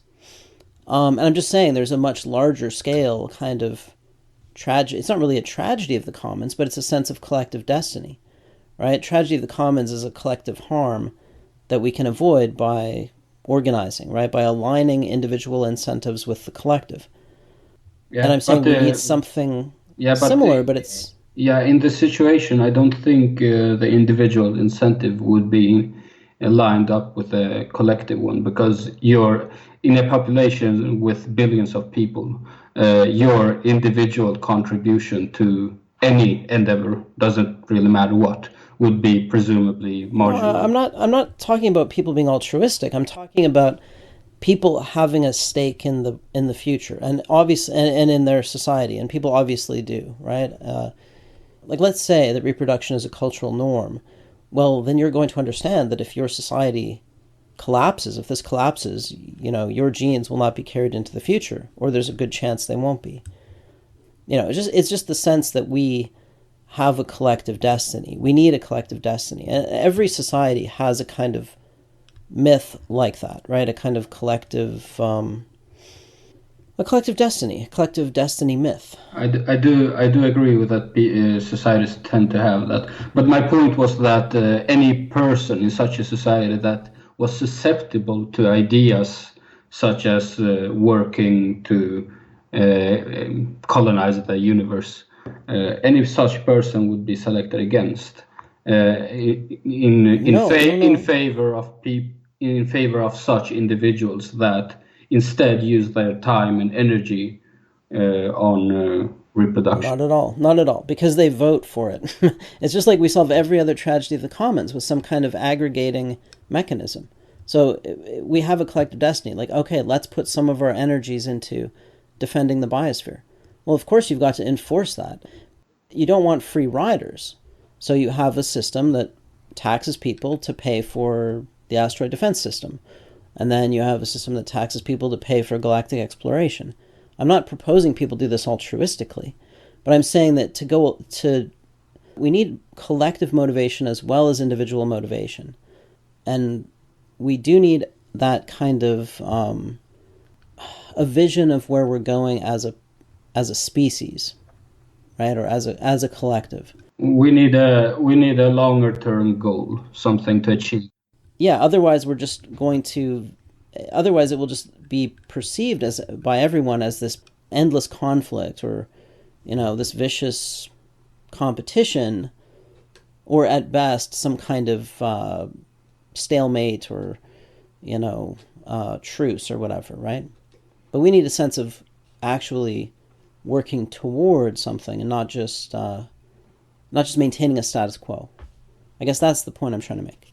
Not just living for the sake of living, or so to speak. Yeah. We need a vision. I mean, the people, I think, psychologically need that, and creating a better world for our children and for our descendants, and even expanding the biosphere into space gives us a collective destiny. Having that larger sense of self too, I think people need that. Like we need something bigger than ourselves to feel that we're part of. And if you feel like it's just you and you're fighting against the whole world, you're just struggling against the world, that's very alienating. And I don't know, it's not what we evolved to be like, right? We evolved to be in little groups and to have a sense of identity with the group, and we have to take that group identity and transfer it to something really big so that we don't collapse into a lot of little groups fighting each other. I get now why you have also proposed the worldwide government in some of your other videos.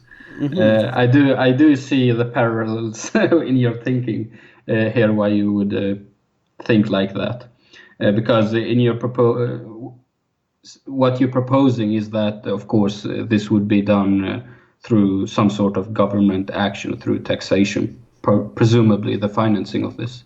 Because if you relied on people doing it organically, or let's say voluntarily, it would suffer from the same problems altruism suffers from, as you mentioned earlier.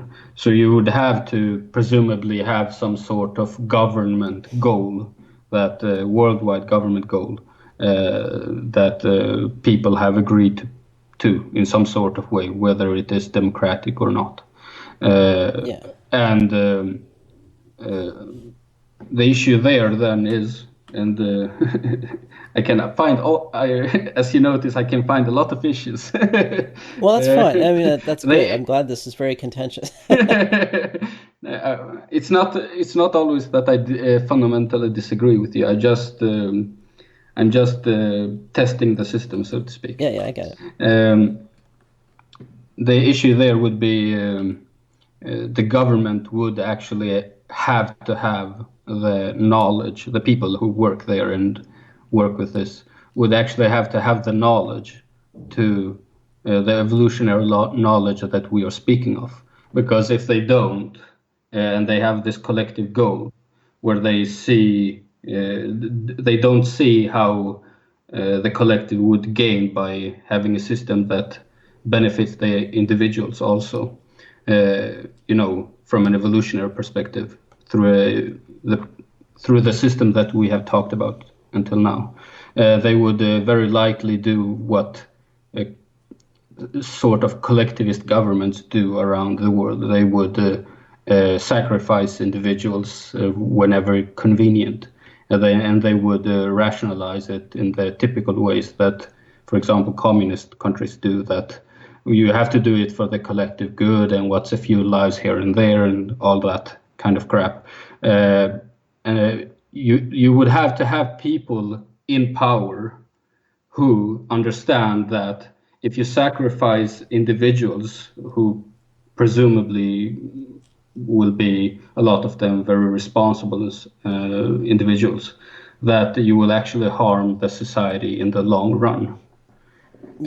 Well, you will have to have people in the government who have the long-term interest of that society, and not just the short-term perspective. Or at least their interests are aligned with the long-term interest. Yeah. It doesn't necessarily have to be that they themselves are motivated by the long-term interest, but that's why things like religion or shared values can translate long-term goals into short-term goals, right? Just like that, the idea of the canoe, or the pride that people take in bringing in a lot of fish, can translate into surviving through the winter. We have to use those mechanisms. Yeah, but the issue that I'm bringing forth here is that if the government doesn't have the evolutionary knowledge of understanding that you can't just sacrifice individuals willy-nilly and expect it to benefit the collective. You can't just harm people in what is short-term benefits, presumably, and expect it to also work in the long run. You would have to have people who understand, at least on some level, whether it is just instinctual or from a rational level, that you have to leave the population to function properly and not just sacrifice individuals in various ways, as communist countries tend to do when it is beneficial to the leader. He doesn't hesitate to sacrifice 1 million people or so. Yeah, well, yeah, you need to have a proper understanding of how society works, and corruption is always, every problem that applies to every society still applies. Creating a society, making a society work is not easy. I would just say that applies to every society. It applies to a hunter-gatherer band of 20 people, and it applies to a society of billions. Yes, of course. But the issue with having a worldwide government is that if at least a few checks that work in modern countries now, that you at least have some ability to resist it if it becomes tyrannical. It would be, I can't imagine that people would be very able to resist a worldwide government if it has enormous amount of power, and there is no alternative to it. So in that sense, you're putting all your eggs in one basket. Okay, so the point about some kind of global government is not like a global totalitarian government. It's just that we need levels of governance. And having governance at a global level would solve the problems that exist at a global level. Wouldn't it be better if, for example, let's say, pick a country, any country, decided that it would pursue this kind of system, but not necessarily let people in and out of the country on any willy-nilly manner? It would have a stable population that is different to the people outside, and then it regulates that population. Why would it be necessary to have a worldwide government if you could keep the immigration, whether it is people moving out or in, keep it close to zero? Why would that not work? Okay, so that would work for that specific problem, but there are other problems of modernity, right? Like we have limited fossil fuels, we have the possibility of global pollution, and we have the possibility of global nuclear war, and we have a biosphere to protect from external hazards such as asteroids, and there's no way to solve any of those problems locally within a single country on the Earth. And if a single country decided to solve any of those problems, well, it would effectively be a global government anyway, right? And a global government of some sort will emerge, or there will be global conflict. These are the only options, right? You have anarchy or you have governance. There's no other alternative. So, and I did. Maybe you didn't realize, but I did realize now when I said what I said, that that government, if it was successful, if it actually achieved the things that we are proposing here, of having a stable population that is prosperous, would presumably also have a very powerful government in place. And such a society would almost certainly be expansive in the sense that, life forms do. They expand to occupy, to compete with other life forms. So such a country would very presumably be expanding. And if it succeeded in expanding enough, it would encompass the world anyway. The point about the global government, it's not required for the reproduction aspect. It's not necessary for it, and it's not really related to it. So yeah, you could have a boundary, like let's say China decides to do this. China has border controls, so that's not an issue. So China could do what I've proposed and make it work, and that would all be fine. But China isn't an island, and it has a lot of interactions with the rest of the world. It could be nuked by the United States. It could even be nuked by North Korea. It needs to trade with a lot of places to get natural resources. It can dump pollution into the global commons, or it can be affected by global pollution. So there are problems with the world. Like, we have created a global economy, and we are having global environmental impacts. And we're at the point where also we could do things on a global scale that would be beneficial to humanity, like defending the biosphere from asteroid strikes. And even global charity. Like, what if the Yellowstone supervolcano erupts tomorrow? It would be good to have a global relief force or something like that. So there are a lot of good reasons why we need some kind of global order and global governance, but that people tend to hear that and think, reptilians ruling everybody through like brainwaves or something. Like, they have these really weird ideas about that. Yeah, but let me give a more rational objection then. I mean, in the sense that let's say that government were to turn out to be dysfunctional, as governments tend to be. What would the citizenry, once you have a worldwide government that is extremely powerful and tyrannical, what would the citizenry be able to do against it? Well, what can you do against your own government if it becomes like that? Well, at least you can leave.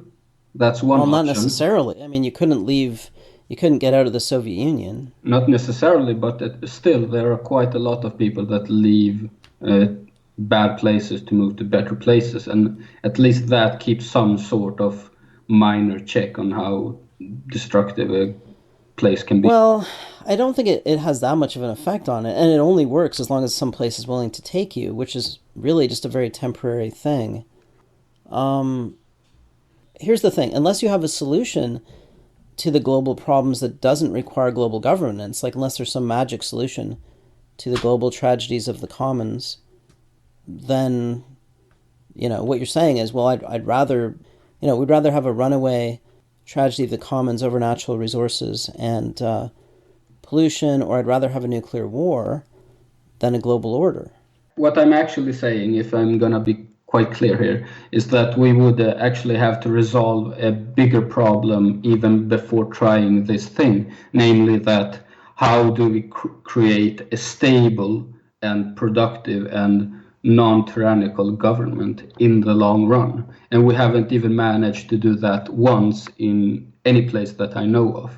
All governments that I know of are extremely dysfunctional, at least from my perspective. So how do you create a government that works? Well, I mean, look, you want me to solve every problem in 2 hours. It's going to be pretty hard to do. No, of course not. I'm not suggesting that you solve this. I'm saying that before we can attempt to do what you're proposing on a worldwide scale, we need to solve this issue first. Well, I disagree, because I let me explain why. I think you could just as easily make that argument for China, the United States, Sweden, any place. We can't have a government until we figured out how to make it work perfectly. A global government would be sort of emergent, and there would be national governments underneath it. So for it to get tyrannical power would be difficult. But I will also say that there's already an out-of-control government that has tyrannical power over the whole world, and that's the United States. The United States has the power to nuke the entire world. The government is pretty much crazy. I don't know who controls it, but it isn't the people. There's nothing rational about it. We have a kind of global order, no matter what, right? We either have global war, or we have a global order. There's no peaceful anarchy, right? It's kind of like saying, why can't we just have anarchy? Why do we need a government? I agree. I'm not disagreeing on that point. What I'm saying is that before we even attempt to create a world government, we have to have some sort of ideas how to create a proper government. Well, I'm disagreeing, because I don't think that's a necessary precondition. I think it would be great if we had better ways of creating good governments. Part of that is changing our cultural understanding of government and society. Getting away from morality really would be the first thing to do. But I'm saying, like, we don't have the alternative of having a global anarchy until we figure it out. Well, it would be quite a hard, very difficult to do anything about such a government, a worldwide government, if it did turn tyrannical, because we're not talking about something akin to the United States. We're talking about something that most likely will be far more powerful and have very little resistance against it if it would turn. Well, why though? Why are we necessarily talking about that? I mean, I'm not talking about a global totalitarian government or something like that. I'm talking about global governance, right? We already have global trade organizations and we have a sort of globalizing economy. But isn't that the universal trend that we see in at least in the close to 100 years in modern times, where the centralized governments that are created, be it the EU, be it the NATO, be it the United States, that was originally created by various states, smaller states.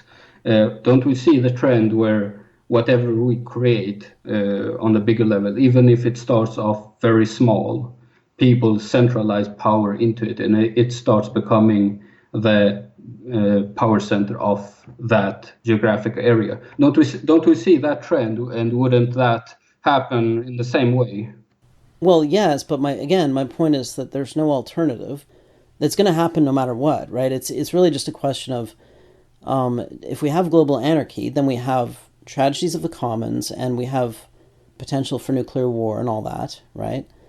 Or one state dominates, like the United States, and basically becomes the global government.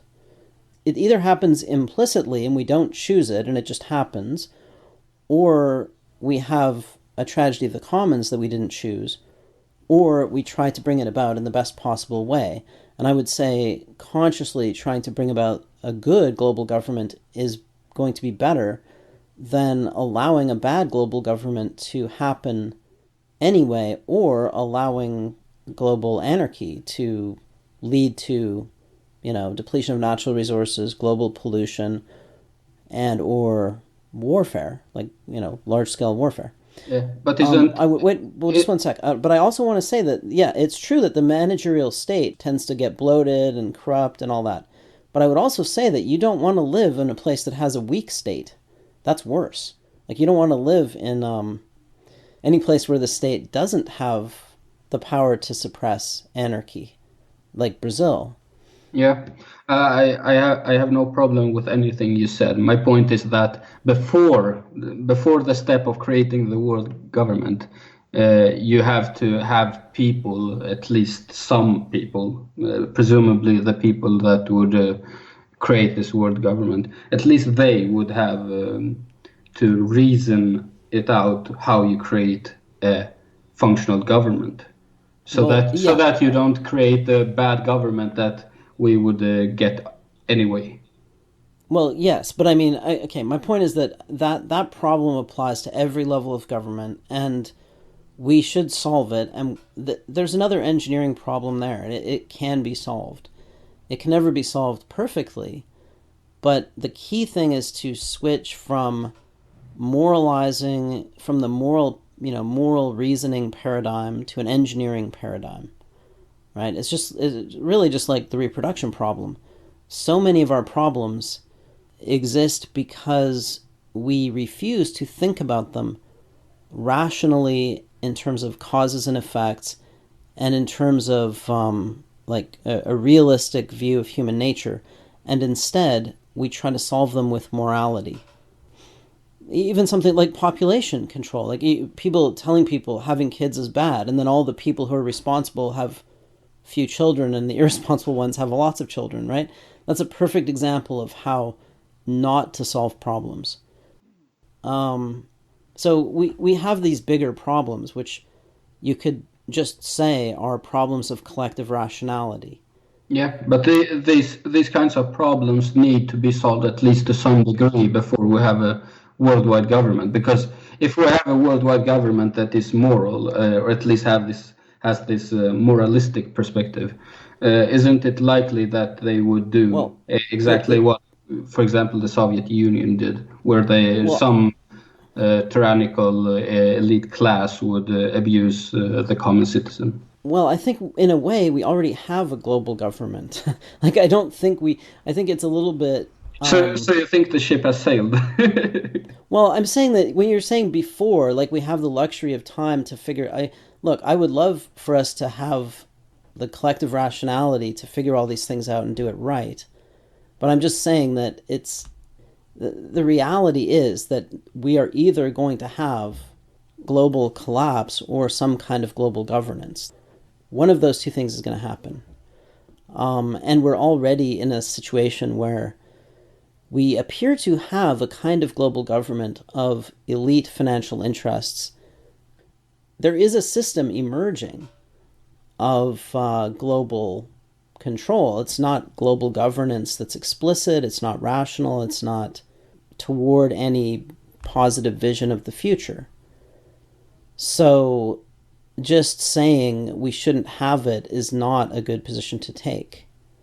Saying global government is bad is just like... Well, that's not my No, position. I know. That's not your position. I understand. You're saying we should figure it out first. I'm just saying, look, we have a kind of monopolar world in which the United States military is used for all kinds of nefarious reasons that are hidden from the people. The democracy seems to be mostly a sham in the United States, or kind of, yeah, I do think the ship has pretty much sailed, so... Then you agreed with me there. Yeah, I mean, I guess that's my point. I don't think it's exactly sailed, but I think we have to work toward what is good as best we can. And your point, again, we need a good normative theory of governance, and government's based on a good normative theory of society, right? That's what we really need everywhere, at every level. Well, at least on the global level, because if it can be solved on that level, presumably that government would be able to work its way down, so to speak. Yeah. So if some nation state went rogue and decided to, let's kill 1 million people or something, presumably that world government would interfere. And not just let it screw up the whole world and dump pollution into the sea and whatever. So at least on the highest level that we're going to have society on, it needs to be solved on that level. Because if it's functional on that level, everything else falls into place. But if it doesn't work on that level, the rest doesn't matter that much, because it will destroy everything else. In the same way that if any of the United States states, the specific states inside of it, decided to actually do the proper things, it still wouldn't work, because the mightier world government, federal government, would be more than capable of undermining anything it does. Yeah, in theory, but right now you have states that aren't complying with the government. So I don't know. It's a big topic. But I mean, I agree with your general point. A bad global government would be absolutely horrible. But that's not an argument against it, and because it's the same. It's kind of like the point about enforcing social laws, right? It applies to every kind of society, not just to this. Every problem of social control. Yeah, let's return to the topic at hand. We can discuss this any other time also, but we have already spent a lot of time on this. Yeah. I think we should wrap it up. I mean, I think we covered the basic points of the other. Unless you have some thoughts to add. No, maybe in the beginning we forgot to mention, or at least I forgot to mention that women they do have the dysfunctional trait of often seeking power for the sake of power. But you also mentioned, and I should have mentioned it earlier, that men also have this dysfunctional tendency of seeking a lot of sexual gratification, be it through sex or porn or anything else, without understanding why they have that desire to begin with. Because if they did this, if they actually understood why they have that desire, then a lot of the problems could be solved even just by that insight. Because if men understood that just having sex with a woman in and of itself, if she's on the pill, is pretty much worthless, then women wouldn't sex with women wouldn't be so attractive to men to begin with. So men's view of women's usefulness just by merely having sex would decrease, and more closely match the difference they have on each other. Because, as you mentioned, women don't see men as useful, but men see women as very useful. And that is mostly an illusion. If men knew that having sex with infertile women is mostly worthless in the long term, then they would the mating game would at least be closer to match each other, because men wouldn't be very attractive to women, as they still are not, but women wouldn't be as attractive to men if they are not willing to offer reproduction too. Right, right. Yeah, and I think that with barriers in place and the requirement for reproduction contract, then reproduction becomes higher status and it becomes a value toward which people strive, and that would reduce that kind of behavior. But it wouldn't entirely eliminate it, and I don't think there's any need to entirely eliminate those behaviors. I think they will just gradually become less important. And I don't mean that it would be eliminated either. I just mean that a man wouldn't be as willing to go to great lengths and to sacrifice a lot of money, other things, for women that are only willing to have sex with them and not willing to yeah, reproduce with them. right. And over time, that will, that kind of behavior will be selected against, and by cultural or biological evolution, probably both. Yeah. It would disappear overnight if we collapsed back to starvation level economics, but Well, we have this discussion to hopefully avoid that. yeah, who knows? Maybe we can avoid that. All right. Well, anyway, I got to get going. Have a nice day. Yeah, you too. All right. Okay, Bye. bye.